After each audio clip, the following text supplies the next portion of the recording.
Hello दोस्तों, आज की इस वीडियो में हम ancient and medieval Indian political thought के अंतर्गत आपकी एक यूनिट है बृहस्पति। आज की इस वीडियो में हम आपकी इस यूनिट को काफ़ी डिटेल में कवर करेंगे। दोस्तों, यहाँ पे आपको सारी बातें अच्छे से क्लियर हो जाएंगी। बस आप हर बार की तरह वीडियो को एंड तक देखिए, सारे पॉइंट्स आपको अच्छे से क्लियर किए जाएंगे। तो चलिए आगे बढ़ते हैं और अपनी इस यूनिट को शुरू करते हैं। तो देखिए दोस्तों, वैदिक पौराणिक कथाओं में बृहस्पति देवताओं के गुरु हैं। वह पवित्र ज्ञान, आकर्षण, भजन और समारोहों के स्वामी हैं।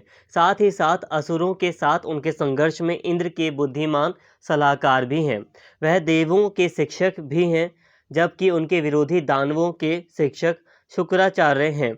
उन्हें ज्ञान तथा वाक्पटुता के देवता और गुरु के रूप में भी जाना जाता है।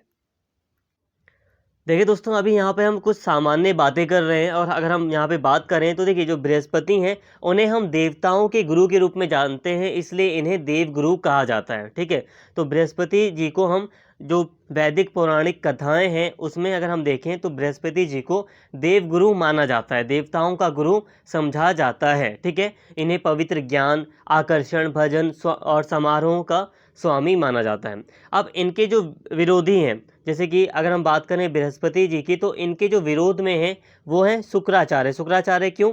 क्योंकि बृहस्पति जो हैं वो देवताओं के गुरु हैं, और जो शुक्राचार्य हैं जिसके बारे में अभी हम आगे के वीडियोस में पढ़ेंगे, वो असुरों के गुरु हैं।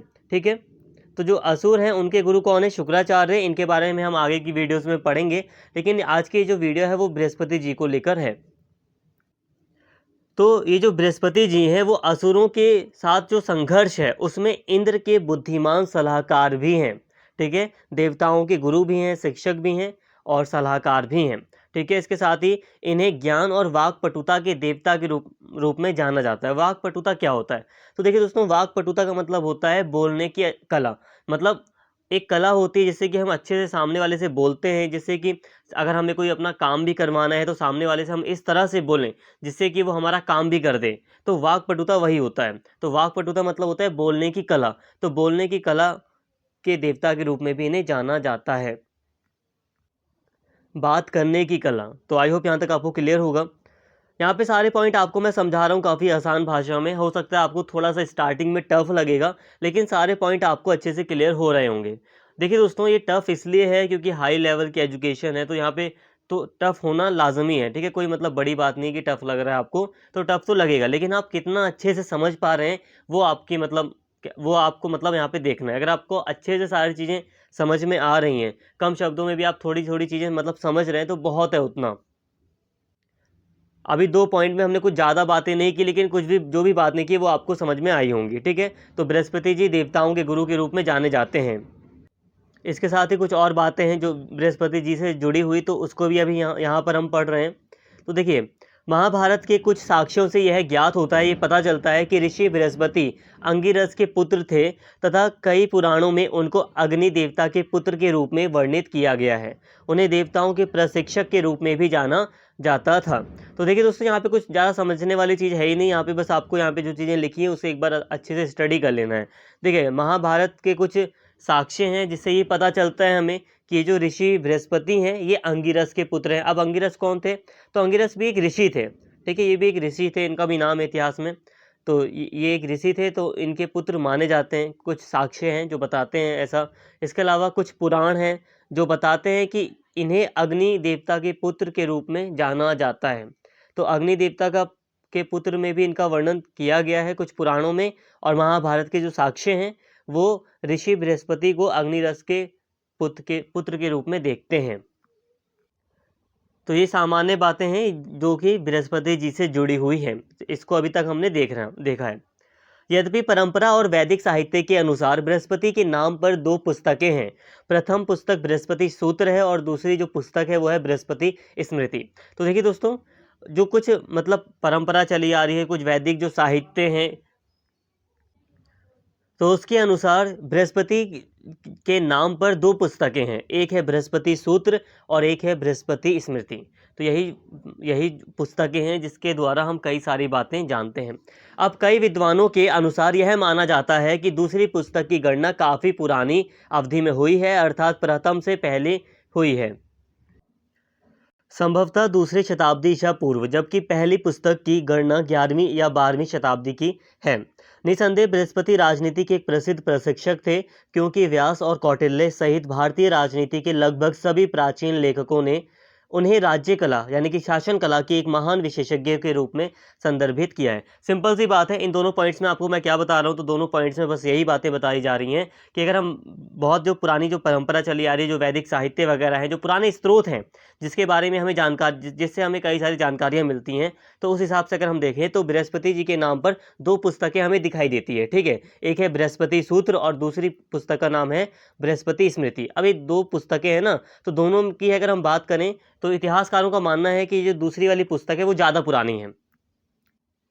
तो कितनी पुरानी है, तो संभवतः ये जो दूसरी शताब्दी ईसा पूर्व थी तो उसके आसपास की ये पुस्तक मानी जाती है। इसके अलावा ये जो बृहस्पति सूत्र है, माना जाता है कि इसकी जो गणना है, मतलब बृहस्पति सूत्र ये जो पुस्तक है लिखी गई है, तो ये कब लिखी गई है, तो ऐसा माना जाता है कि ये 11वीं शताब्दी या 12वीं शताब्दी के आसपास लिखी गई है।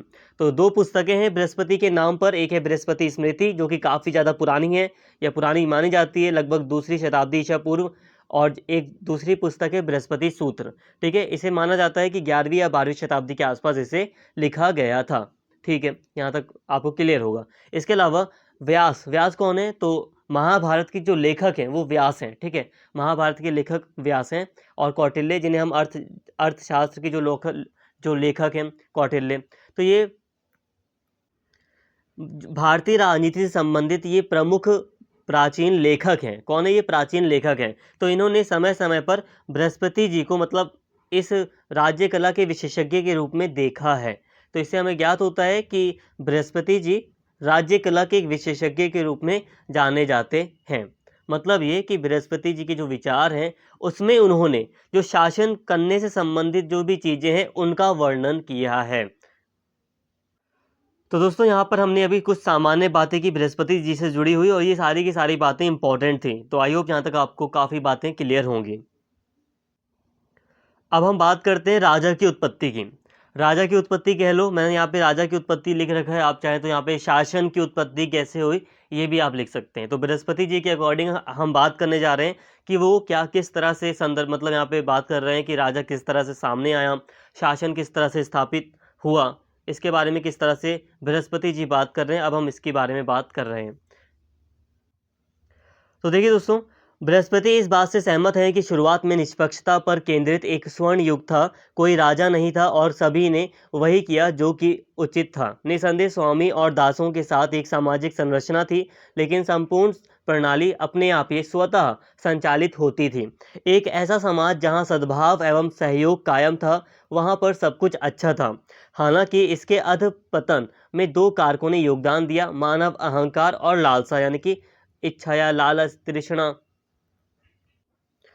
दोस्तों एक बात मैं यहाँ पे दोबारा क्लियर करूँगा, पहले की वीडियोस में भी मैंने कई बार क्लियर किया है। तो देखिए यहाँ पर हम देख रहे हैं मनु, कौटिल्य, हमने फिर बौद्ध ग्रंथ का जो अग्नासूत वगैरह है उसको भी हमने समझा था कि वो किस तरह से बात कर रहे थे कि राजा की उत्पत्ति कैसे हुई, मतलब एक राज्य कैसे स्थापित हुआ, शासन व्यवस्था कैसे स्थापित हुई। तो वही बातें यहाँ पर भी होने जा रही हैं। बस हम यहाँ पर बस ये देखेंगे कि बृहस्पति जी इस बात को लेकर क्या कह रहे हैं। उनके अकॉर्डिंग हम देख रहे हैं कि आखिर वो क्या कह रहे हैं कि किस तरह से राजा सामने आया, यानी कि जो शासन व्यवस्था है उसकी स्थापना की गई।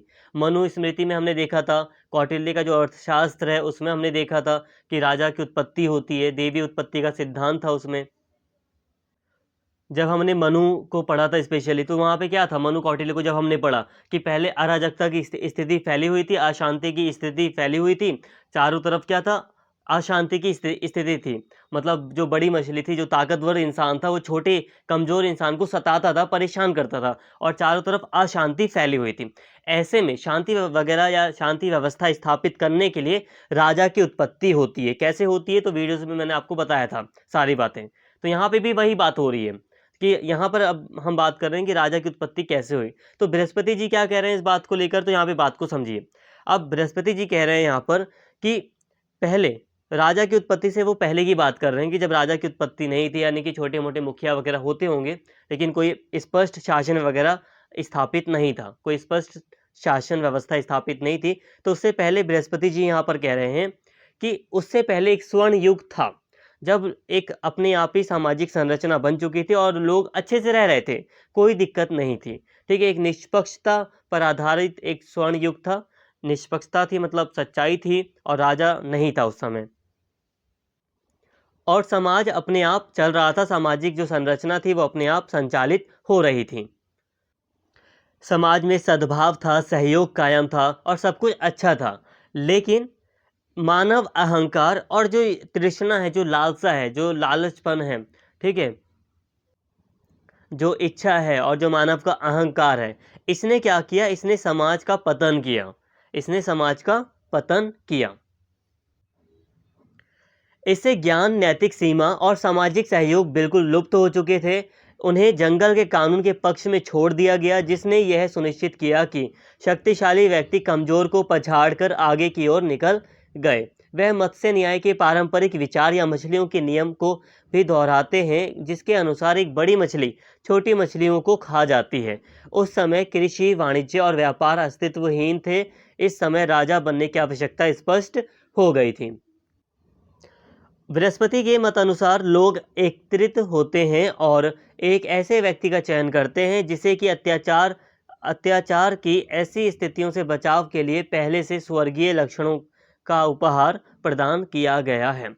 अब बात यहाँ पे वही है कि वो बृहस्पति यहाँ पे कह रहे हैं कि पहले एक निष्पक्षता पर आधारित एक स्वर्ण युग था, सब कुछ अच्छा था, समाज में सब सद्भाव भी था, सहयोग भी कायम था। लेकिन फिर समाज में मानव अहंकार आ जाता है, लोगों में अपने अपने लोग, जो लोग होते हैं, व्यक्ति होते हैं, उनमें अहंकार आ जाता है, और जो उनकी लालसा होती है ये आ जाती है समाज में, तृष्णा, लालसा। और इससे क्या होता है? समाज का अंत होता है। अंत का मतलब यह है कि समाज में अब अशांति पैदा हो जाती है। अब जो बड़ी मछली होती है वो छोटी मछली को मतलब खाने का प्रयास करती है। मतलब जो ताकतवर इंसान होता है वो छोटे इंसानों को सताता है या कमज़ोर लोगों पर शासन करने का प्रयास करता है, मतलब अपना हक जमाने का प्रयास करता है। तो इस तरह से समाज में क्या होता है? एक मत्स्य न्याय का सिद्धांत लागू हो जाता है, या जंगल का कानून। जंगल का कानून का मतलब यही है कि जंगल में जो ताकतवर होगा वही बचेगा। ठीक है? तो मतलब यही है। तो इस ऐसी स्थिति पैदा हो जाती है। इसे आप यूँ कह सकते हैं, अशांति की स्थिति पैदा हो जाती है, सामने आती है, और फिर राजा की आवश्यकता होती है कि हाँ, कोई ऐसा व्यक्ति चाहिए जो कि सारी चीज़ें संभाल सके या एक एक शांति व्यवस्था स्थापित कर सके। और इसीलिए लोग एकत्रित होते हैं, लोग इकट्ठे होते हैं, और फिर एक ऐसे व्यक्ति को चूज़ करते हैं जो कि उन्हें अत्याचारों से मतलब छुटकारा दिला सकता है, और जिसमें स्वर्गीय लक्षण है। मतलब स्वर्गीय लक्षणों का मतलब है भगवान जैसे लक्षण हैं, ठीक है, अच्छे लक्षण हैं। तो उसको फिर वो अपना राजा चुन लेते हैं। ये है शासन व्यवस्था की किस तरह से उत्पत्ति होती है बृहस्पति के अकॉर्डिंग। ठीक है। इस प्रकार से बृहस्पति पारंपरिक विश्वास को साझा करते हैं कि मानवीय लालच व तृष्णा ही राज्य की भावना की ओर ले जाते हैं, और इस समस्या का समाधान मानवीय स्वार्थ को रोकना है और यह सुनिश्चित करना है कि समाज में अधिकार कायम रहे। मनु और कौटिल्य जैसा सप्तांग सिद्धांत बृहस्पति के लेखन में भी उपलब्ध है। इन 7 प्रकृति में से कुछ को बृहस्पति द्वारा पूर्ण रूप से स्पष्ट किया गया है। यहाँ उनमें से कुछ का विवरण निम्नलिखित है। तो देखिए दोस्तों, तो इस प्रकार हम यही देख रहे हैं कि बृहस्पति मानते हैं कि जो मानवीय लालच है, जो तृष्णा है और जो मानव का अहंकार था, उसने ही राजा की उत्पत्ति में मतलब योगदान दिया है। राजा की उत्पत्ति कह लो या सुस्पष्ट शासन व्यवस्था की उत्पत्ति होती है। तो आई होप दोस्तों यहाँ तक आपको काफ़ी बातें समझ में आएंगी। फिर एक बार कंक्लूड कर लेते हैं कि हमने यहाँ तक अभी क्या पढ़ा है। तो एक हमने सामान्य परिचय देखा कि बृहस्पति के बारे में हम क्या क्या बातें जानते हैं। तो इन्हें हम देव गुरु के रूप में जानते हैं। तो ये सामान्य बातें थी, यहाँ पे मैंने आपको बताया था। ठीक है, यहाँ पे कोई ऐसा नहीं कि आपको नहीं समझ में आया होगा, सामान्य बातें थी, यहाँ पे हमने बात की थी। ठीक है, 2 पुस्तकें हैं इनके नाम पर, तो बृहस्पति सूत्र और बृहस्पति स्मृति, इसकी बात मैंने आपको बताई थी। कौटिल्य और जो व्यास जैसे लेखक हैं वो इन्हें बृहस्पति को राज्य कला के विशेषज्ञ के रूप में, यानी कि जो शासन कला है उसके विशेषज्ञ के रूप में यहाँ पे मतलब संदर्भित करते हैं। इसके बाद हमने बात की कि आखिर ये जो बृहस्पति हैं वो किस तरह से बात कर रहे हैं कि शासन व्यवस्था की उत्पत्ति, यानी कि राजा किस तरह से सामने आया। तो वो डायरेक्टली यही कह रहे हैं कि पहले एक स्वर्ण युग था, लेकिन फिर उसमें कुछ मतलब मानव अहंकार और लालसा के कारण फिर वो बिगड़ गया, उसमें अशांति की स्थिति पैदा हो गई। फिर लोगों ने एक ऐसे व्यक्ति को चूज़ कर लिया जिसमें भगवान जैसे गुण थे, स्वर्गीय गुण थे, और राजा के रूप में फिर उस व्यक्ति को चुन लिया, और इस तरह से शासन व्यवस्था की उत्पत्ति होती है। एक राजा की उत्पत्ति इस तरह से होती है। कौन कह रहा है ऐसा? तो ये बृहस्पति जी के द्वारा ऐसा कहा जा रहा है। आई होप यहाँ तक आपको सारी बातें क्लियर होंगी। सिंपल सी बात है दोस्तों, हम यहाँ पे इंडियन पॉलिटिकल थॉट पढ़ रहे हैं, तो इंडियन पॉलिटिकल थॉट में हम यही सारी बातें ही करेंगे। तो इंडियन पॉलिटिकल थॉट में हम यही बात कर रहे हैं कि आखिर जो इंडियन पॉलिटिकल थॉट है उसमें जो मतलब दार्शनिक वगैरह हैं, जो विद्वान हैं, वो किस तरह से जो राजनीतिक व्यवस्था है, जो शासन के बारे में जो नियम वगैरह हैं, उनके बारे में वो क्या क्या बातें कह रहे हैं। तो हमने मनु को पढ़ लिया था, हमने कौटिल्य को पढ़ा, यहाँ पर हम बृहस्पति को पढ़ रहे हैं। तो इन्होंने क्या क्या बातें करी वही हम पढ़ रहे हैं, और यहाँ तक हमने काफ़ी कुछ पढ़ लिया। जैसे कि मनु और कौटिल्य ने सप्तांग सिद्धांत की बात की है, तो बृहस्पति जी ने भी ऐसी ही बात की है। जैसे कि देखो, मनु कौटिल्य को जब हम पढ़ रहे तो वो क्या कहते थे कि राजा शासन में राजा का बहुत महत्व है। फिर उसके बाद वो उन्होंने बात की थी कई दूसरी चीज़ों की, जनपद की बात की थी, ठीक है, सेना की बात की थी, दुर्ग की बात की थी, उन्होंने मित्र की बात की थी। तो शासन के अलग अलग अंगों की बात की थी, जिससे कि एक जो राज्य है वो अच्छे से मतलब अगर उसके ये सातों अंग अच्छे से संचालित होंगे तो राज्य सदा कायम रहेगा। तो उसी तरह बृहस्पति जी ने भी यहाँ पर एक राज्य, एक स्टेट के अलग अलग अंगों की बात की है, जैसे कि राजा, मंत्री परिषद और जो दूसरी चीज़ें हैं उनकी बात इनके द्वारा भी की गई। देखिए दोस्तों, मनु कौटिल्य वगैरह ने सप्तांग सिद्धांत दिया है, ठीक है। सप्तांग सिद्धांत में इन्होंने मेजरली क्या कहा है कि जो एक स्टेट होता है ना, एक राज्य जो होता है ना, एक जो देश होता है, उसके 7 अंग होते हैं, 7 अंग होते हैं, और उसका इन्होंने काफ़ी अच्छे से वर्णन किया है। इसको हमने पहले पढ़ा भी है, ठीक है। हालांकि वहाँ पे बस हमें सप्तांग सिद्धांत पढ़ना था, ज़्यादा डीपली उस समय हमें पढ़ना नहीं था। तो मनु कौटिल्य के अंतर्गत हमने सप्तांग सिद्धांत भी पढ़ा है। लेकिन यहाँ पे बात कर रहे हैं बृहस्पति जी की। तो अगर हम बृहस्पति जी की बात करें तो इन्होंने भी एक स्टेट को अलग अलग अंगों के रूप में देखा है। इन्होंने भी एक स्टेट को, एक राज्य को अलग अलग अंगों के रूप में देखा है कि इन्होंने माना है कि एक स्टेट में एक राजा होता है और राजा के ये कर्तव्य होते हैं, ये इन्होंने बताया है। इसके अलावा इन्होंने बृहस्पति जी ने कहा है कि एक स्टेट में मंत्री परिषद का एक अहम रोल होता है। तो इन्होंने मंत्री परिषद का भी वर्णन किया है। इन्होंने माना है कि एक जो न्याय व्यवस्था होती है वो बहुत ज़्यादा महत्वपूर्ण होती है, तो इन्होंने उसका वर्णन भी किया है। तो अब हम बृहस्पति जी के अकॉर्डिंग जो इन्होंने राज्य के अंग बताए हैं उसका अब हम एक एक करके स्टडी करेंगे। तो इन्होंने कुछ बताए हैं तो कुछ को ही यहाँ पर हम अच्छे से समझेंगे। तो यहाँ पे सबसे पहले इन्होंने राजा की बात की है, तो राजा को यहाँ पे अच्छे से हम समझेंगे। हालांकि राजा के बारे में कुछ बातें अभी हमने स्टार्टिंग में भी की कि लोगों ने किस तरह से राजा को चूज़ किया।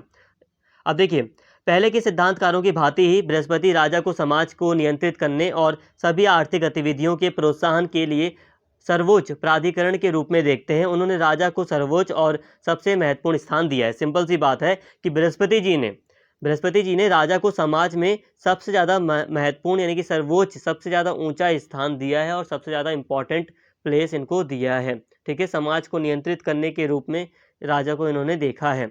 बृहस्पति ने दावा किया कि भगवान ने समाज में व्यवस्था स्थापित करने के लिए राजा को अपनी समानता में बनाया है, और उनके अनुसार भगवान ने अपनी योजना में राजा को सामाजिक सद्भाव को खतरे में डालने वाले लोगों को दंडित करने का अधिकार दिया है।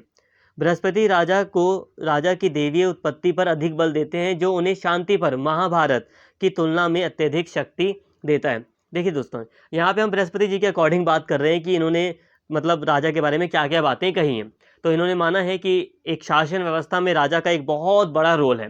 अब इसमें इन्होंने राजा को सबसे ज़्यादा ऊंचा स्थान दिया है, सबसे ज़्यादा सर्वोच्च स्थान दिया है, सबसे ज़्यादा महत्वपूर्ण स्थान दिया है। ये मानते हैं कि राजा ही समाज को नियंत्रित करेगा, ठीक है। इसके अलावा ये राजा को भगवान, ये मानते हैं कि राजा के अंदर दैवीय गुण है। दैवीय गुण कैसे, मतलब इन्होंने कहा कि भगवान ने राजा को अपनी समानता में बनाया है, मतलब राजा के अंदर भगवान के कई सारे गुण हैं, और इसी के चलते क्योंकि भगवान ने अपनी योजना में राजा को सामाजिक सद्भाव को खतरे में डालने वाले लोगों को दंडित करने का अधिकार दिया। मतलब यह है कि जो लोग समाज में अशांति फैलाएंगे तो भगवान ने राजा को दंड देने का भी अधिकार दिया है। बृहस्पति जी का ऐसा कहना है कि राजा किसी भी व्यक्ति को दंड दे सकता है, मतलब पनिश कर सकता है, उसके पास ये अधिकार है, वो सजा दे सकता है। इसके साथ ही ये देखिए दोस्तों, जब हमने महाभारत को आई थिंक आपको नहीं पढ़ा है मैंने, लेकिन महाभारत का एक पार्ट है शांति पर्व, ठीक है। महाभारत का एक चैप्टर कह लो, भाग कह लो, एक शांति पर्व है, जिसमें राजा की उत्पत्ति वगैरह की बात की गई है, राजधर्म की बात की गई है, तो कई सारी बातें की गई हैं। तो उसमें भी माना गया है कि राजा में कई सारे दैवीय गुण हैं, लेकिन फिर भी जब हम बात करते हैं बृहस्पति जी के राजा की, तो इन्होंने शांति पर्व की तुलना में, महाभारत का जो शांति पर्व है, इसने जो राजा में दैवीय गुण देखे हैं, इसकी तुलना में बृहस्पति जी अत्यधिक दैवीय उत्पत्ति पर बल देते हैं। मतलब जब हम बात करें बृहस्पति जी की बात करें, जब हम महाभारत की बात करें, तो जो महाभारत का शांति पर्व है, तो वो राजा को दैवीय गुण देता है, लेकिन वो इतने ज़्यादा दैवीय गुण नहीं देता जितना कि बृहस्पति जी के राजा में दैवीय गुण हमें दिखाई देते हैं। मतलब बृहस्पति जी दैवीय उत्पत्ति पर अधिक बल देते हैं महाभारत के शांति पर्व की तुलना में।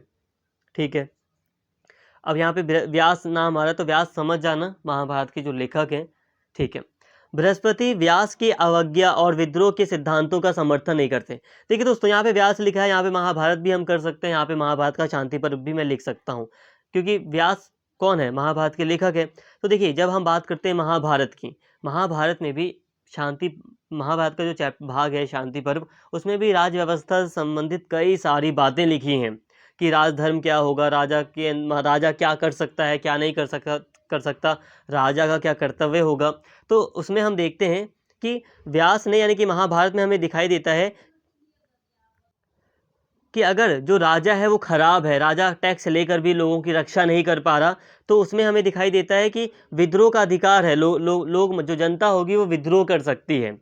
मतलब महाभारत में ऐसा मतलब कहा गया है, ऐसे कर्तव्य जो राजधर्म वगैरह उसमें लिखा है कई सारी बातें, कि अगर जो राजा है वो टैक्स लेकर भी प्रजा की रक्षा नहीं कर सकता, या राजा काफ़ी ज़्यादा खराब है, तो जो प्रजा होगी तो वो विद्रोह कर सकती है, ऐसी आज्ञा उसमें दी गई है। लेकिन बृहस्पति ने इन सिद्धांतों का बिल्कुल भी समर्थन नहीं किया।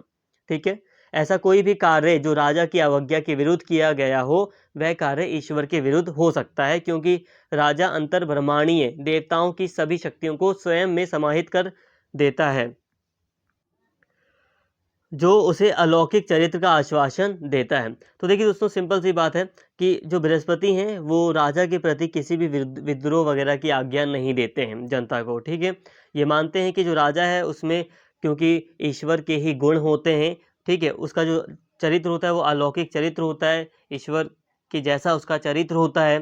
तो अगर राजा के विरुद्ध कुछ भी किया जाएगा तो वो ईश्वर के विरुद्ध वो कार्य माना जाएगा, ऐसा बृहस्पति जी मान रहे हैं।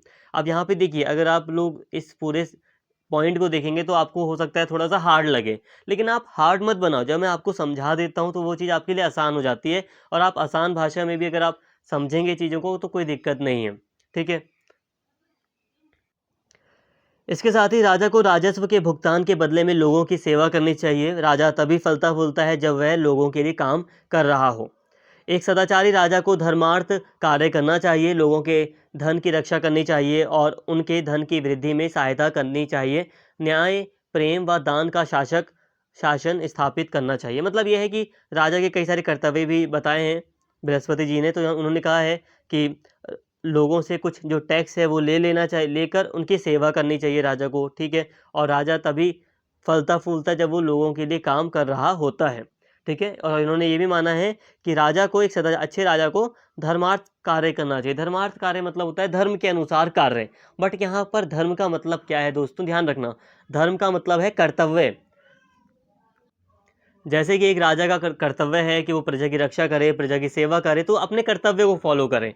तो कर्तव्य के अनुसार, दायित्वों के अनुसार उसे अपना कार्य करना चाहिए, लोगों की धन की रक्षा वगैरह करनी चाहिए। तो ये सारी बातें कही हैं।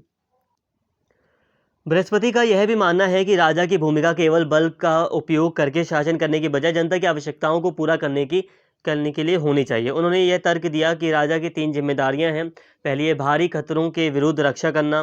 तो यहाँ पे देखिए, बृहस्पति ने 3 जिम्मेदारियां भी बताई हैं राजा की, कि राजा की पहली जिम्मेदारी कि वो बाहरी खतरे हैं उससे रक्षा करे लोगों की, चोर और जो डकैत हैं उनसे रक्षा करे लोगों की, और अधिक शक्तिशाली के विरुद्ध रक्षा करें। कोई अधिक शक्तिशाली व्यक्ति है जो कमज़ोर को परेशान कर रहा है तो उसके विरुद्ध रक्षा करे लोगों की। तो ये जिम्मेदारियां भी दी हैं राजा को। वे कहते हैं कि वर्ण व्यवस्था को बनाए रखा जाना चाहिए ताकि हर कोई अपने पद के दायित्वों का पालन कर सके।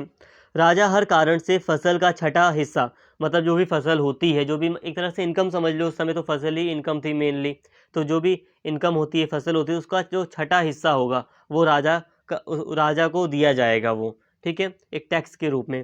प्रत्येक अच्छे नियम को बृहस्पति का भी समर्थन प्राप्त है। राजा को व्यापार, वाणिज्य और कृषि में वृद्धि को बढ़ावा देना चाहिए। उसे पड़ोस की सामाजिक गतिविधियों में भाग लेना चाहिए और शिक्षितों की रक्षा करना चाहिए। तो ये कर्तव्य दिए हैं ये राजा के बारे में, ये सारी बातें बृहस्पति जी ने बताई हैं अपने शासन कला वगैरह के सिद्धांत में।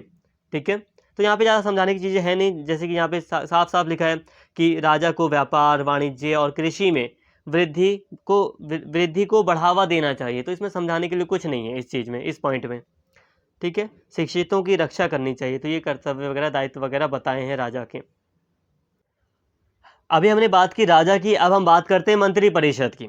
अब देखिए, हालांकि राजा सब कुछ स्वयं नहीं संभाल सकता, इसलिए उसे सक्षम मंत्री परिषद और सहयोगियों की आवश्यकता होती है, जो राजा को अपने माता पिता के समान मान सके और उसके निर्देशों को पूरा करने के लिए अपनी संपूर्ण शक्ति से अपने दायित्व को पूरा करे।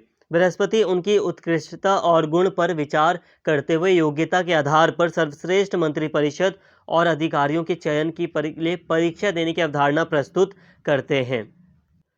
देखिए दोस्तों, बृहस्पति मंत्री परिषद को एक इम्पॉर्टेंट रोल यहाँ पे देते हैं। वो मानते हैं कि जो मंत्री परिषद है उसका एक रोल बहुत ज़्यादा इम्पॉर्टेंट होता है, उसकी एक महत्वपूर्ण भूमिका होती है, और ऐसे में एक सही मंत्री परिषद होनी बहुत आवश्यक है, जो राजा को अपने मतलब माता पिता समान माने और राजा के निर्देशों का पूरी तरह पालन करे।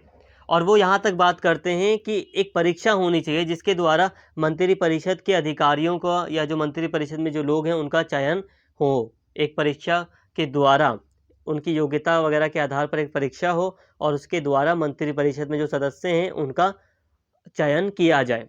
लेकिन यहाँ पे ध्यान देना, वह इस बात पर बल देते हैं कि योग्यता की ओर बल देने का अर्थ अवसर की समानता नहीं है। वो यहाँ पर ये भी कह रहे हैं कि यहाँ पर हम परीक्षा की बात कर रहे हैं, योग्यता की बात कर रहे हैं, लेकिन अवसर की समानता नहीं है। मैं अभी समझाता हूँ आपको। बृहस्पति सूत्र की राजनीतिक संरचना वह है जिसमें वर्ण प्रमुख है, जिसमें ब्राह्मण सर्वोच्च और सबसे प्रतिष्ठित स्थान रखते हैं। अधिकांश अधिकारियों को उनके वर्ण के आधार पर चुना जाएगा तथा बृहस्पति इस बात को स्पष्ट करते हैं कि मंत्री परिषद में सबसे निचले वर्ण के लोगों को नियुक्त नहीं किया जाएगा। निसंदेह योग्यता के संदर्भ है, लेकिन सभी वर्ण को छोड़कर इस धारणा के दायरे में केवल उच्चतम वर्ण आते हैं। हालांकि उच्च वर्ण में प्रतिभा का चयन तार्किक सिद्धांतों के अनुप्रयोग के आधार पर किया जाता है एवं चयन योग्यता के आधार पर होता है। अब यहाँ पे बात को समझिए। यहाँ पे देखिए, मंत्री परिषद को एक इम्पॉर्टेंट रोल दिया है, एक इम्पॉर्टेंट रोल माना है बृहस्पति जी ने, इसीलिए कहा है कि योग्यता के आधार पर परीक्षा हो, उसके बाद ही मंत्री परिषद में जो अधिकारी हैं, जो सदस्य हैं, उनका चयन होना चाहिए। लेकिन ये जो परीक्षा होगी उसका मतलब अवसर की समानता नहीं। अवसर की समानता का मतलब होता है कि सभी को समान अवसर मिलेगा परीक्षा देने का।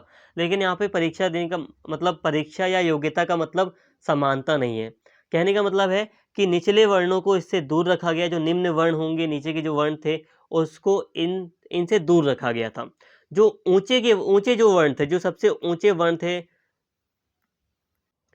उनके लोगों में योग्यता देखी जाएगी और उस योग्यता के आधार पर चयन किया जाएगा। ये व्यवस्था है मंत्री परिषद में चयन की। ठीक है, मतलब यह है कि जो नीचे के वर्ण हैं उन्हें उनके लोगों को नियुक्त नहीं किया जाएगा। हाँ, लेकिन जो ऊंचे वर्ण के लोग हैं, जो उच्च वर्ण के जो लोग हैं, उसमें योग्यता देखी जाएगी। जैसे कि मान लो ऊंचे वर्ण के कुछ लोग हैं, 4 लोग हैं, और एक ही इंसान को अभी हमें मंत्री परिषद में ऐड करना है। तो ऐसे में क्या होगा कि जो व्यक्ति ज़्यादा अच्छा होगा उसको मतलब वरीयता दी जाएगी। तो यहाँ पे योग्यता देख रहे हैं, लेकिन ऊंचे वर्ण में योग्यता देख रहे हैं बस।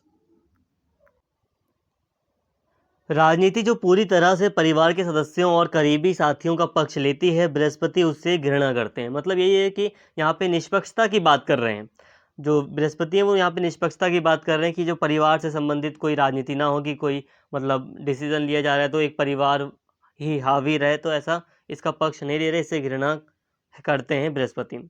तो आई होप दोस्तों यहाँ तक आपको बात समझ में आई होगी। हमने यहाँ पे मंत्री परिषद को भी पढ़ लिया, राजा को भी पढ़ लिया, मंत्री परिषद को समझ लिया, राष्ट्र को समझते हैं तो इसकी बात भी की गई है बृहस्पति जी के द्वारा। तो बृहस्पति राष्ट्र को राज्य का तीसरा घटक मानते हैं, जिसमें पहला स्थान राजा को और दूसरा स्थान इन्होंने मंत्री परिषद को दिया था। कौटिल्य ने राष्ट्र की इस अवधारणा का वर्णन करने के लिए जनपद शब्द का प्रयोग को अपनाया है, जो बृहस्पति के व्यापक आर्थिक विचारों की व्याख्या करता है। बृहस्पति की सोच और राष्ट्र की धारणा आर्थिक व्यवस्था का एक प्रच्छन्न दर्शन देती है। राष्ट्र एक एकीकृत आर्थिक प्रणाली से अधिक कुछ नहीं है, क्योंकि राष्ट्र को ठोस आर्थिक नीति के अभाव में साकार नहीं किया जा सकता।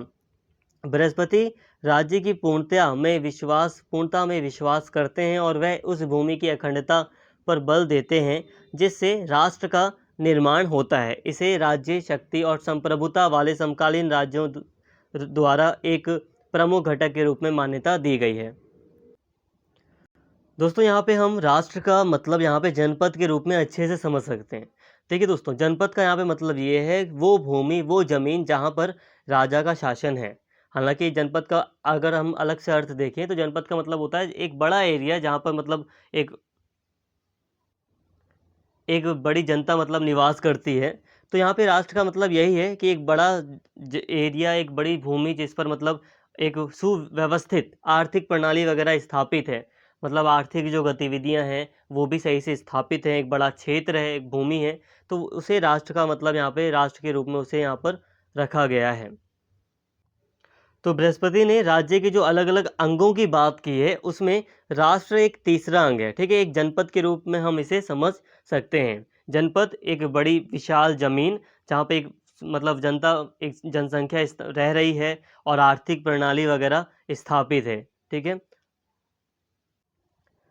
इसके साथ ही कोष या खजाना राज्य कला का, एक शासन का कह लो या राज्य का एक और महत्वपूर्ण घटक है।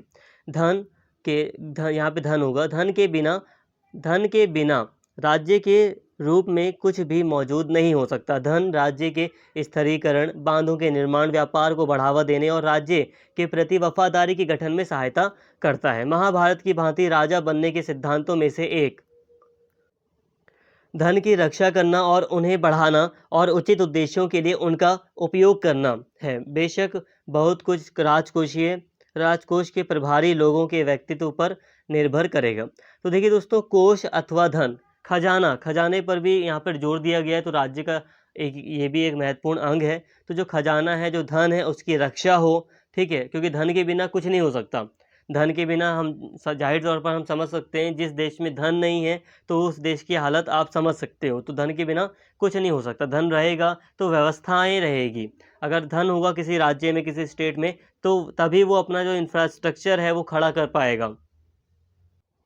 तो यहाँ पे एक सिद्धांत ये भी है कि धन की रक्षा की जाए राजा के द्वारा और उसे बढ़ाने पर ध्यान दिया जाए और उसका सही दिशा में यूज़ किया जाए।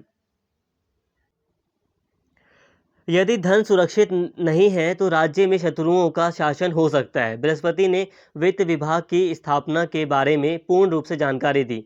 आय धाराओं को सूखने से रोकने और राज्य की संपत्ति को बढ़ावा देने के लिए उन्होंने स्नातक करों की एक प्रणाली का भी प्रस्ताव रखा।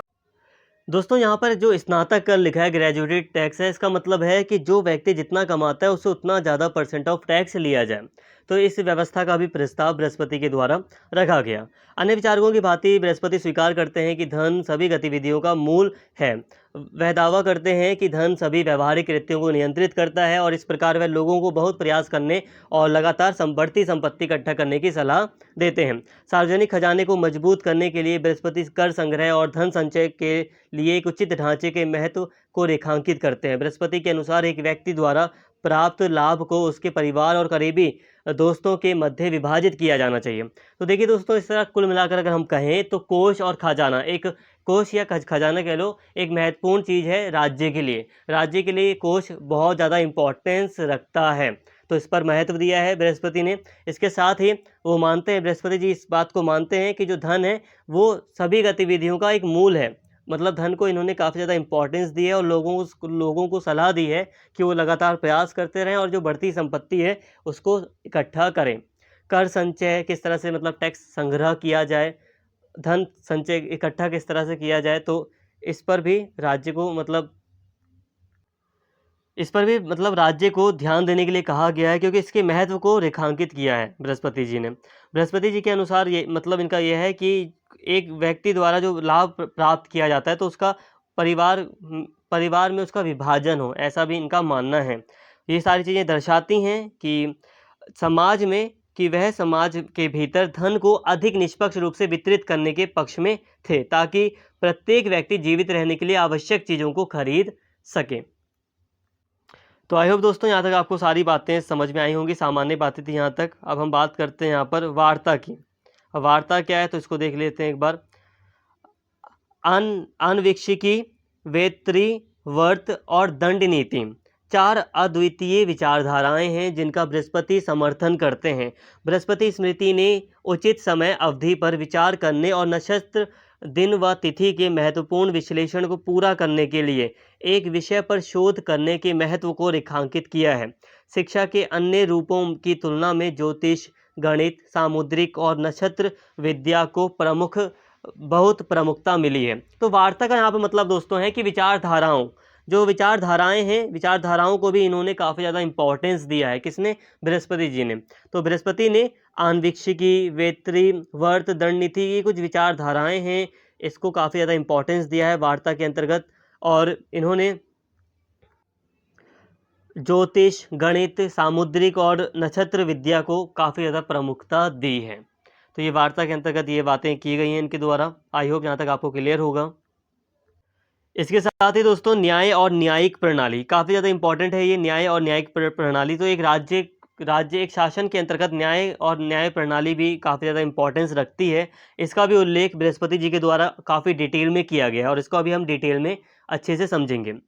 तो बृहस्पति की राजनीतिक मान्यताओं को जो बात उल्लेखनीय बनाती है वह यह है कि वह एक जटिल न्यायिक प्रणाली को किस प्रकार से स्पष्ट करते हैं। मतलब एक जो जटिल न्यायिक प्रणाली है उसका काफ़ी अच्छे से वर्णन किया गया है बृहस्पति के द्वारा, तो ये चीज़ें खास बनाती हैं। वह तर्क देते हैं कि न्याय कानूनों और शास्त्रों के अनुसार किया जाना चाहिए और कोई भी जो कानून की अवज्ञा करता है, यहाँ तक कि राजा का भाई या बहन भी सज़ा से बच नहीं सकता। इसमें अपराध का पता लगाने, साक्ष्य यानी कि सबूत इकट्ठा करने, गवाहों की जांच आदि के लिए नियम सभी को बहुत गहराई से सम्मिलित किया गया है। प्रत्येक पक्ष द्वारा दिए गए तर्कों की सावधानीपूर्वक जांच करने और तथ्यों का जो फैक्ट वगैरह हैं उनके साथ उनका समर्थन करने के बाद निर्णय लिया जाना चाहिए। तो देखिए दोस्तों, एक लाइन और पढ़ लेता हूँ, उसके बाद एक्सप्लेन करूँगा। वह एक पद अनुक्रम के साथ एक जटिल न्यायिक प्रणाली प्रस्तुत करते हैं और वे कहते हैं कि निर्णय सर्वसम्मति, व्युत्पन्न समता पर आधारित होना चाहिए। न्यायाधीशों को नैतिक होना चाहिए। उन्हें सदैव सम्मानित परिवारों से संबंधित होना चाहिए, लेकिन वे कभी भी निम्न वर्ण से नहीं हो सकते। इसके अतिरिक्त उन्हें पर्याप्त परिलब्धियां मिलनी चाहिए। तो यहाँ पे देखिए दोस्तों, अब हम बात करते हैं। तो देखिए, जब हम बात करते हैं न्यायिक प्रणाली की, तो बृहस्पति जी ने जो न्यायिक प्रणाली बताई है वो कैसी है। तो यहाँ पे देखो, वो पदानुक्रम में है। पदानुक्रम में मतलब पहले छोटी अदालत होगी, ठीक है, फिर उससे बड़ी अदालत होगी, फिर उससे भी बड़ी अदालत होगी और फिर अंत में एक सबसे बड़ी अदालत होगी। तो इस तरह से पद अनुक्रम में इन्होंने न्यायिक प्रणाली को स्थापित किया है। और इसमें क्या कहा है इन्होंने, तो इन्होंने एक चीज़ कही है कि जो न्याय अदालत में, जो न्यायालय में न्यायाधीश होंगे उन्हें नैतिक होना चाहिए, उन्हें अच्छे परिवारों से, सम्मानित परिवारों से होना चाहिए और वो निम्न वर्ण से नहीं हो सकते। जो निचले वर्ण हैं उससे वो संबंधित नहीं हो सकते। ये बात इन्होंने न्यायाधीशों के बारे में की है। इसके साथ ही इन्होंने न्याय को काफ़ी ज़्यादा इंपॉर्टेंस दी है। इन्होंने कहा है कि जो न्याय किया जाएगा वो कानूनों के आधार पर होगा, शास्त्रों के आधार पर न्याय किया जाएगा और न्याय से कोई नहीं बच सकता। मतलब अगर कोई भी व्यक्ति कानून वगैरह का उल्लंघन करता है तो उसे मतलब सज़ा दी जाएगी, ठीक है, और न्याय होगा तो उसे जो भी सज़ा दी जाएगी, जो भी सज़ा है तो वो दी जाएगी, भले ही वो राजा का भाई हो, राजा का बहन हो, राजा के परिवार से संबंधित ही क्यों ना हो। तो न्याय कानूनों और शास्त्रों के अनुसार होगा और कानून से यहाँ पे मतलब कानून को काफ़ी ज़्यादा इंपॉर्टेंस दी है, ठीक है, कि कानून की अवज्ञा अगर की जाएगी तो फिर चाहे वो राजा का भाई हो या बहन हो उसको भी सज़ा दी जाएगी। इसके साथ ही इन्होंने काफ़ी ज़्यादा निष्पक्ष नियम भी यहाँ पे सामने रखे हैं कि अपराध का पूरा पता लगाने का प्रयास किया जाएगा, सबूत वगैरह जुटाए जाएंगे, फिर उसी के आधार पर जो सबूत वगैरह मिलेंगे उन सभी चीज़ों के आधार पर एक डिसीज़न लिया जाएगा। तो ये सारी व्यवस्था इन्होंने कही है। आई होप ये सारी बातें आपको अच्छे से समझ में आ गई होंगी, ठीक है। तो यहाँ पे बात करते हैं यहाँ पे अब कि बृहस्पति न्यायिक प्रणाली के निम्नलिखित पहलुओं पर विचार करते हैं। सबूतों की समीक्षा, पूछताछ का अवसर, नए सबूतों को प्रस्तुत करना, गवाहों की जिरह, जिरह मतलब पूछताछ करना और शपथ दिलवाना। वह अनिवार्य है कि अदालतें यह अनिवार्य है कि अदालतें क्षेत्रीय परंपराओं और रीति रिवाजों को ध्यान में रखें। तो एक यहाँ पे एक और महत्वपूर्ण बात ये है कि ये भी ध्यान रखा गया है कि जो अदालतें होंगी वो क्षेत्रीय परंपराओं को ध्यान में रखेंगी कि जिस क्षेत्र में वो हैं, उस इलाके में जो भी लोग हैं वो किन परंपराओं को फॉलो कर रहे हैं, उस क्षेत्र की क्या परंपराएं हैं, ठीक है, तो उसको ध्यान में रखेगी। इसके अलावा जो रीति रिवाज वगैरह हैं उसको भी थोड़ा ध्यान में रखेगी। न्याय सच्चाई को खोजने की कोशिश करता है, कानून तोड़ने वालों को दंडित करता है और उन कारकों को दूर करता है जो सच्चाई के लिए खड़े होने वालों की पीड़ा में योगदान करते हैं। मतलब जो न्याय है उसको काफ़ी ज़्यादा इम्पोर्टेंस दी गई है, सच्चाई निष्पक्ष न्याय की यहाँ पर बात की गई है। कानून के 4 मुख्य स्रोत, अधिकार यानी कि धर्म, व्यवहार, चरित्र और राजा। इसके साथ ही यहाँ पे दोस्तों कानून के स्रोत बताया गया है। स्रोत का मतलब क्या होता है, जैसे कि आज मान लो किसी कानून को लेकर कोई विवाद हो, आज किसी कानून को लेकर मान लो कोई विवाद है, तो जो भारत का जो सुप्रीम कोर्ट है, वो उसकी व्याख्या करता है, तो वो भी एक स्रोत है। संसद नया कानून बना देती है कि किसी चीज़ को अगर लेकर कोई कानून सही सा नहीं है तो संसद एक कानून बना देती है, तो ये क्या है, ये कानून के स्रोत हैं। राष्ट्रपति आपातकाल के दौरान, भारत का आज के टाइम पर जो मतलब राष्ट्रपति अगर चाहे तो वो अध्यादेश जारी कर सकता है। तो उसको वो जो अध्यादेश जारी करेगा वो भी अपने आप में एक कानून होते हैं, कुछ समय के लिए होते हैं, निश्चित समय के लिए, लेकिन होते हैं। तो उसी तरह यहाँ पे बात की जा रही है कि कानूनों के भी स्रोत बताए गए हैं बृहस्पति के द्वारा। क्या बताया गया है, तो धर्म। तो कानून का एक स्रोत है धर्म। धर्म मतलब यहाँ पर है कर्तव्य, दायित्व है। देखिए, राजा के कई सारे दायित्व थे। जब हम भारतीय राजनीतिक सिद्धांतों को जब हम पढ़ते हैं, जो भारतीय राजनीतिक जो विचार है, जब हम इसको पढ़ते हैं तो हम देखते हैं कि राजा को कई सारे दायित्वों से बांधा गया था। एक राजा के कई सारे दायित्व थे जिसको धर्म के रूप में कहा गया है कि राजा का धर्म है कि वो प्रजा की रक्षा करे, एक राजा का धर्म है कि वो प्रजा के धन की रक्षा करे, चोरी ना होने दे, जो बुरे लोग हैं उनको दंडित करे। तो ये कर्तव्य है, ये दायित्व है।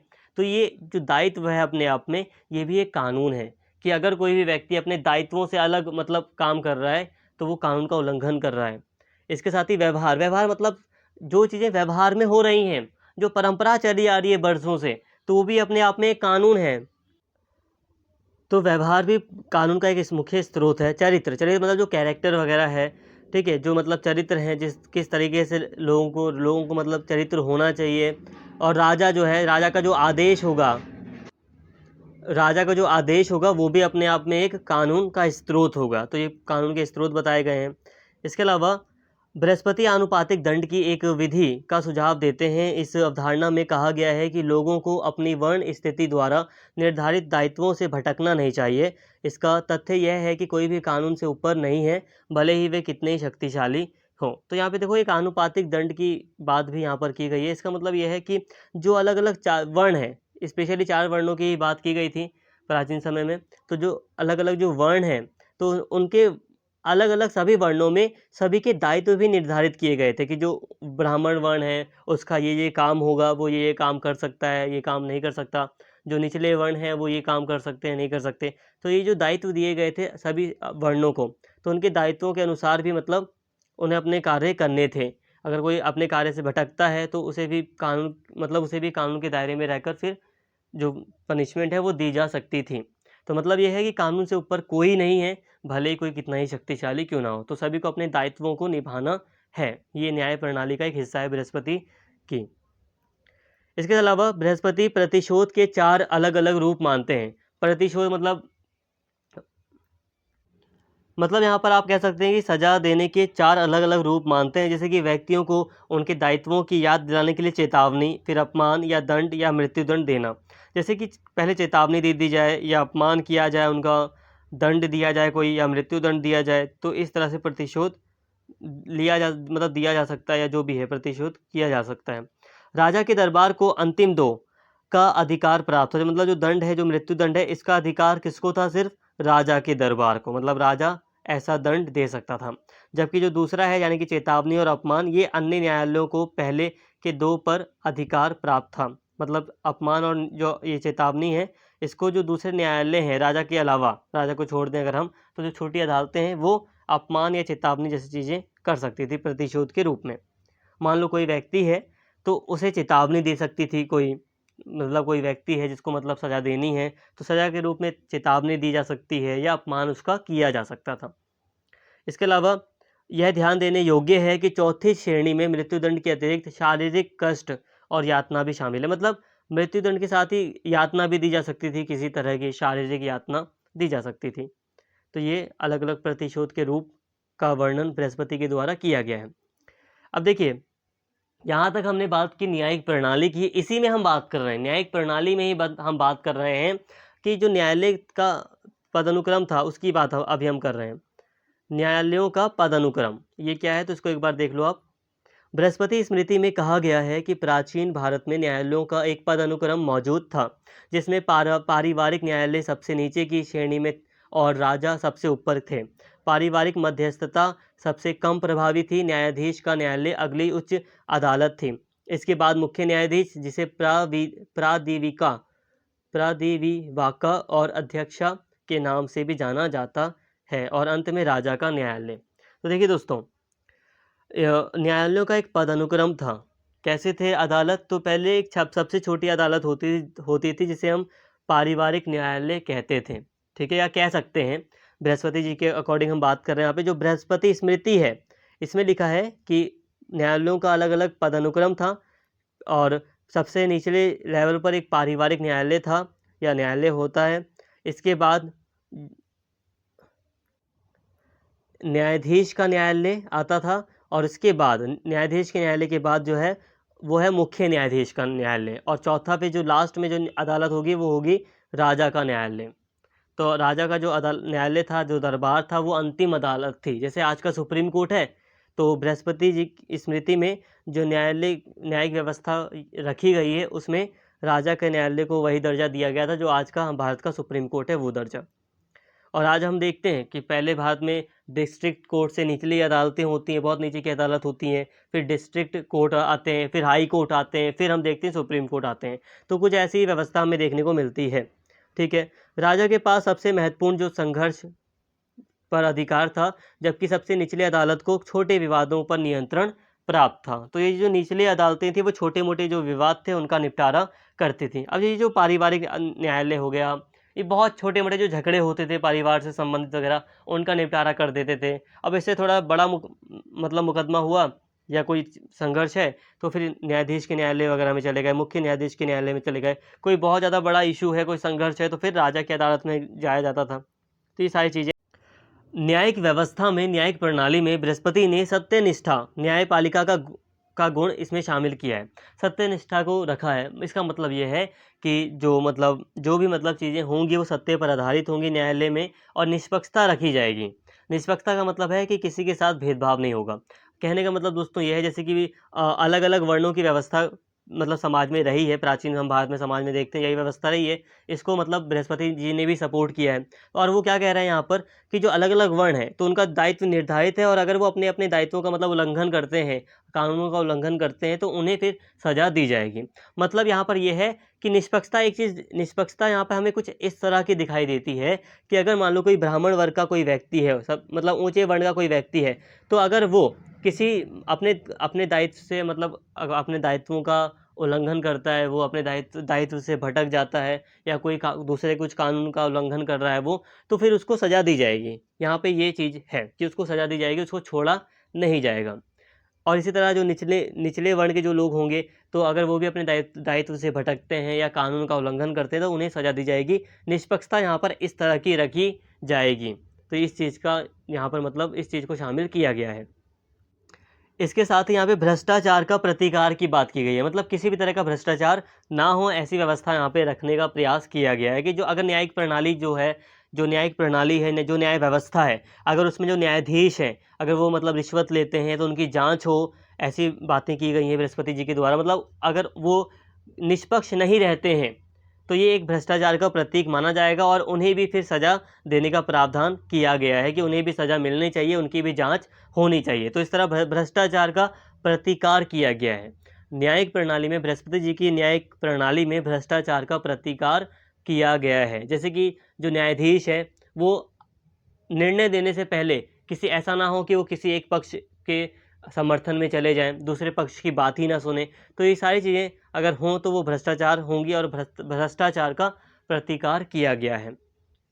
तो ये चीज़ें हमने देख ली, न्यायिक व्यवस्था को यहाँ तक हमने काफ़ी अच्छे से समझ लिया। आई होप यहाँ तक आपको काफ़ी डिटेल में समझ में आया होगा। बृहस्पति की न्यायिक प्रणाली को हमने, जस्टिस को यहाँ पे हमने पढ़ लिया। अब हम बात करते हैं यहाँ पर दोस्तों अंतर्राज्य संबंध की। ये क्या है? तो देखिए एक स्टेट के साथ कैसे रिलेशन होने चाहिए दूसरे स्टेट के, तो यहाँ पे इसकी बात की गई है। तो देखिए बृहस्पति ने अंतर्राज्यीय संबंधों को राजनीति का एक महत्वपूर्ण पहलू बताया है, पॉलिटिक्स का एक इम्पॉर्टेंट पहलू बताया है। राजा को शत्रु की सेनाओं को विभाजित करने के लिए प्रत्यक्ष, प्रतिभाशाली या राजनयिक तरीकों का उपयोग करना चाहिए। मतलब ये है कि अंतर्राज्यीय संबंध में कि एक राज्य दूसरे राज्य से कैसे संबंध होने चाहिए, एक राजा के दूसरे राज्य के साथ। तो यहाँ पे इन्होंने कहा है कि जो राज्य है, जो राजा है, उसे जो शत्रु से राजा है उसकी सेनाओं को विभाजित करने का प्रयास करना चाहिए। ठीक है, इसके साथ ही उसे शत्रु के साथ संधि करने, समझौता यानी कि संधि, समझौता करने के बाद भी उस पर विश्वास नहीं करना चाहिए, ये चीज़ बताई है। इसके साथ ही धर्म विजय पद्धति का उपयोग किया जाना चाहिए। एक शासक केवल अपने अंतिम विनाश के लिए मंच तैयार करता है जब वह अधर्म की ओर मुड़कर एक युद्ध में विजयी होता है। धर्म के प्रति प्रतिबद्धता करके महान व्यक्ति निश्चित रूप से अत्याचारियों को पराजित कर सकते हैं। अंतर्राष्ट्रीय संबंधों में जासूस एवं राजनयिक की भूमिका आवश्यक है। अंतर्राज्यीय संबंध का मतलब यही है कि एक स्टेट को दूसरे राज्य के साथ कैसे संबंध रखने चाहिए। तो बृहस्पति यहाँ पे यही कह रहे हैं कि जो शत्रु राजा है, शत्रु जो सेनाएं हैं, उनको विभाजित करने का प्रयास करना चाहिए राजा को, और अगर वो संधि भी कर ले शत्रु के साथ तब भी उसे उस पर विश्वास नहीं करना चाहिए। इसके साथ ही वो कहते हैं कि धर्म विजय पद्धति का पालन होना चाहिए। मतलब ये है कि एक राजा को धर्म पर ही चलना चाहिए, अपने धर्म का पालन करना चाहिए, अधर्म का रास्ता नहीं अपनाना चाहिए। धर्म का मतलब यहाँ पे मैंने कई बार बता दिया, धर्म का मतलब दायित्व है। जैसे कि राजा का जो धर्म है, राजा को उसी के अकॉर्डिंग चलना है। स्पेशली आप ये कह सकते हैं कि सच्चाई और नैतिकता से जुड़ी हुई जो चीज़ है धर्म, आप उसे ऐसे समझ सकते हैं कि धर्म में यहाँ पे सच्चाई भी शामिल है। जो सच्चाई का जो रास्ता है उसी के अकॉर्डिंग राजा को चलना चाहिए, धर्म का पालन करना चाहिए। जैसे कि एक राजा का कर्तव्य है कि वो अपने प्रजा की रक्षा करें। ठीक है, हम भारतीय, जब हम इंडियन पॉलिटिकल थॉट को पढ़ते हैं तो हम यही देखते हैं कि हमेशा यही कहा जाता है कि राजा का एक धर्म है, एक दायित्व है कि वो प्रजा की रक्षा करे। ठीक है, चोरी होने से बचाए, जो बेकार लोग हैं उनको दंडित करे, लोगों के धन की रक्षा करे, लोगों स्त्रियों की रक्षा करे, बच्चों की रक्षा करे। ठीक है, तो ये सारी चीज़ें मतलब धर्म के रूप में बताई जाती हैं, दायित्वों के रूप में राजा की बताई जाती हैं। तो राजा को इसी को फॉलो करना है। राजा का जो दायित्व है, राजा के जो कर्तव्य हैं, राजा को उसको फॉलो करना चाहिए। ठीक है, तो ये चीज़ इम्पॉर्टेंट है। इसके साथ ही अंतर्राष्ट्रीय संबंधों में जो इंटरनेशनल रिलेशन होते हैं तो उसमें जासूस की एक इम्पॉर्टेंट भूमिका होती है, तो उस पर भी यहाँ पे ध्यान दिया गया है। राजनयिक, ठीक है, जो कुछ डिप्लोमेट्स होते हैं तो राजनयिक की भूमिका भी आवश्यक है। तो ये सारी बातें अंतर्राज्यीय संबंध के बारे में बृहस्पति जी के द्वारा बताई गई हैं। तो दोस्तों आई होप यहाँ तक आपको सारी बातें क्लियर होंगी। यहाँ तक हमने काफ़ी डिटेल में यहाँ पे हमने सारी बातें पढ़ ली। उम्मीद करता हूँ वीडियो आपको पसंद आई होगी। अगर वीडियो अच्छी लगी हो तो प्लीज़ चैनल को सब्सक्राइब कर लें, वीडियो को लाइक करें, शेयर करें और कमेंट करके अपना फीडबैक जरूर दें। Thank you.